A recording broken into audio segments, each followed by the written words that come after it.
Assalamualaikum warahmatullahi wabarakatuh.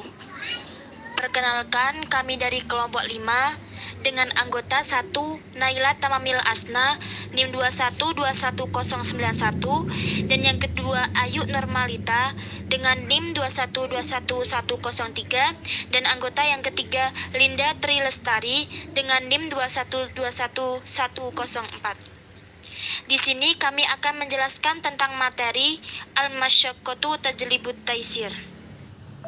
Saya akan menjelaskan tentang pengertian Al-Masyaqqah Tajlibut Taisir. Kata al-masyaqqah berasal dari syaqqa yasyukku yang berarti al-ta'bu atau letih. Syak juga berarti al-juhdu yang berarti usaha kerja keras. Namun secara etimologis al-masyaqqah adalah at-ta'ab, yaitu kelelahan, kepayahan, kesulitan atau kesukaran. Sebagaimana yang diterangkan pada surat An-Nahl ayat 7. Bismillahirrahmanirrahim. Wa tahmilu asqalakum ila baladil lam takunu balighihi illa bisyikkin al-anfus. Inna rabbakum laraufur rahim. Al-ayah sadaqallahul adim.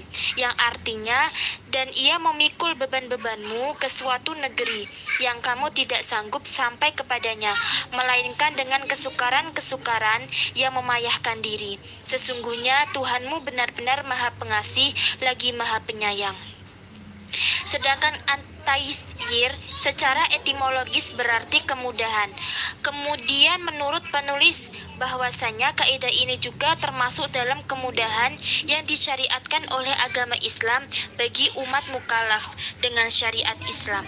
Kemudahan atau rukhsah adalah sesuatu hukum yang telah ditetapkan oleh Allah Subhanahu wa taala dalam rangka keringanan bagi hamba mukallaf ketika pada kondisi-kondisi tertentu.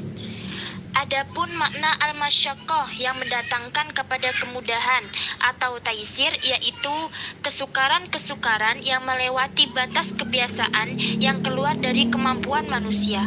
Kesukaran dalam hal ini tidaklah bersifat mutlak untuk semua bentuk kesukaran, karena semua orang akan mengalami kesusahan dan kesukaran dalam hidupnya. Kesukaran di sini hanya pada hal-hal yang bersifat mencegah kebudaran ataupun eksistensi jika tetap menjalankan perintah. Dari definisi secara bahasa tersebut sudah bisa dipahami bahwa kesulitan dan kesukaran bisa menjadi sebab kemudahan. Jadi, makna kaidah tersebut adalah kesulitan menyebabkan adanya kemudahan. Maksudnya adalah bahwa hukum-hukum yang dalam penerapannya menimbulkan kesulitan dan kesukaran, maka syariah meringankannya sehingga mampu dilaksanakannya tanpa kesulitan dan kesukaran.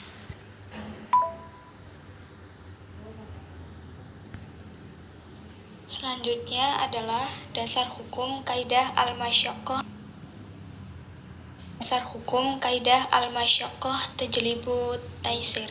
Dikarenakan posisi kaidah ini nyaris sampai pada posisi qat'i untuk menghilangkan kesulitan bagi umat muslim, maka terdapat dalil-dalil yang cukup banyak, baik dari Al-Quran maupun sunnah Nabi. Yang pertama yaitu ada Quran surat Al-Baqarah ayat 185, Quran surat An-Nisa ayat 28, Quran surat Al-Maidah, ada Al-A'raf, Al-Hajj, dan An-Nur. Ayat-ayat tersebut memiliki kekuatan dalam mendukung kaidah al-masyaqqah tajlibut taisir. Walaupun ayat tersebut dapat juga digunakan sebagai dalil untuk kaidah-kaidah lainnya. Dalil yang kedua yaitu dalil sunnah Nabi Muhammad SAW. Terdapat beberapa hadis yang memiliki makna terkait kaidah tersebut.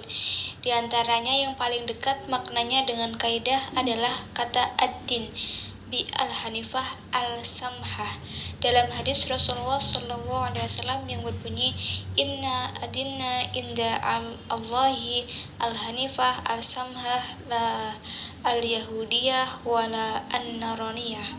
Dinamakan agama dengan agama yang hanif mengandung arti kemudahan dan keluasan. Dalam buku Al-Qawaidul Fiqhiyah disebutkan bahwa Imam Bukhari mencantumkan sub-sub khusus dalam bab sahih yaitu ad-din yusar atau agama yang dimudahkan. Di samping itu juga beberapa ulama-ulama klasik menerangkan makna-makna hadis yang berkaitan langsung dengan kaidah sebagaimana telah disebutkan.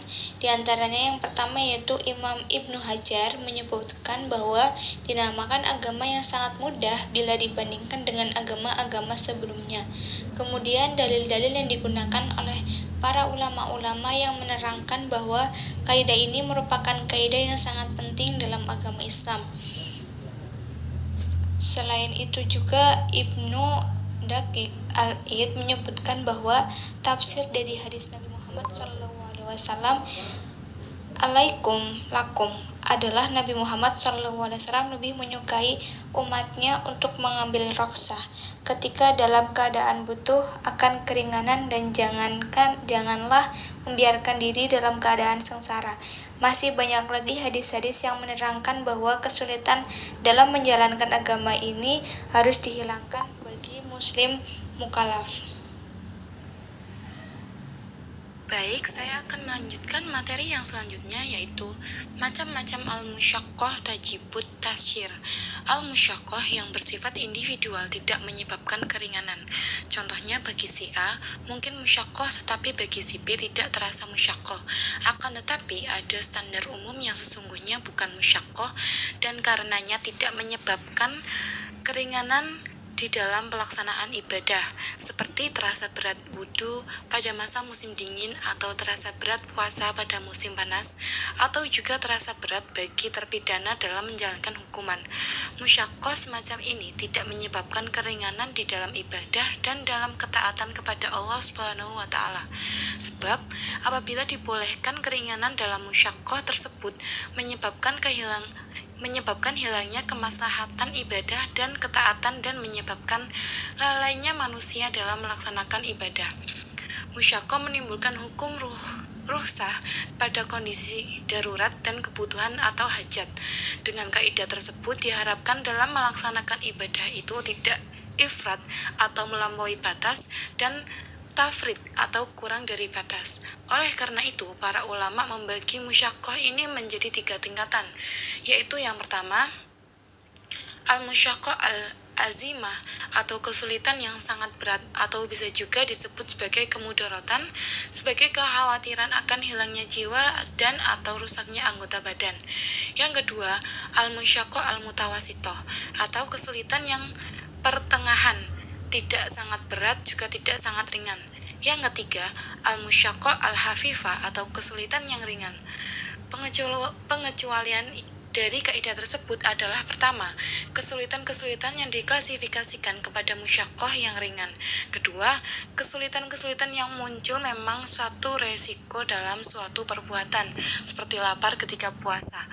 Kesulitan semacam ini tidak menyebabkan adanya keringanan kecuali bila kelaparan tadi membahayakan jiwanya.